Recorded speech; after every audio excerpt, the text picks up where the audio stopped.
What's up mga kabayan? Tara na at samahan nyo kami sa isang wild, fun at super init na desert safari adventure. Sari ka mo nga.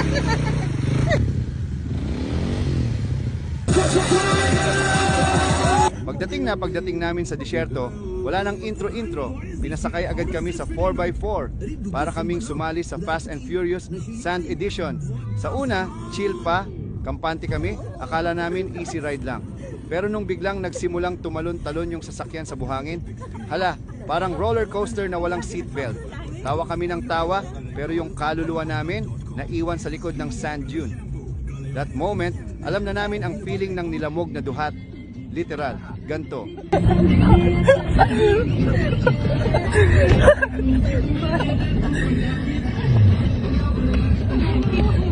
Dating namin sa camp, agad kaming sumubok sumakay sa camel. Medyo nakakakaba nung tumayo siya. Parang malalaglag ka sa sobrang taas.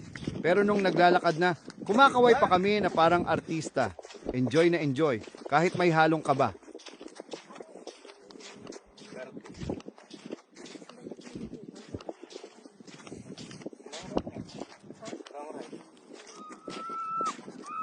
Siyempre, hindi kompleto ang adventure kung walang ATV ride.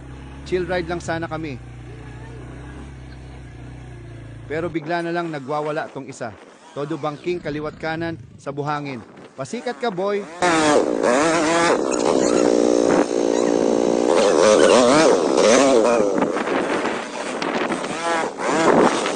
Si Mapes naman, tamang road trip vibes lang, enjoy sa view at hangin. Iba rin talaga yung experience sa gitna ng disyerto.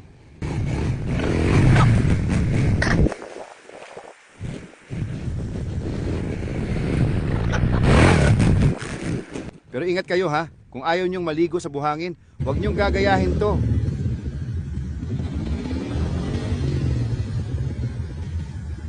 At syempre, pang pinali ng gabi, ang intense na fire dancing show.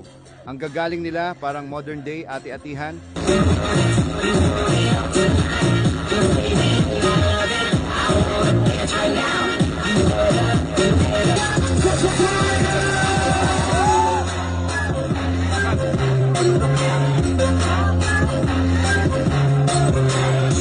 Hanggang dito na lang muna mga kabayan. Salamat sa pagsama sa Desert Safari Adventure namin. I love you all.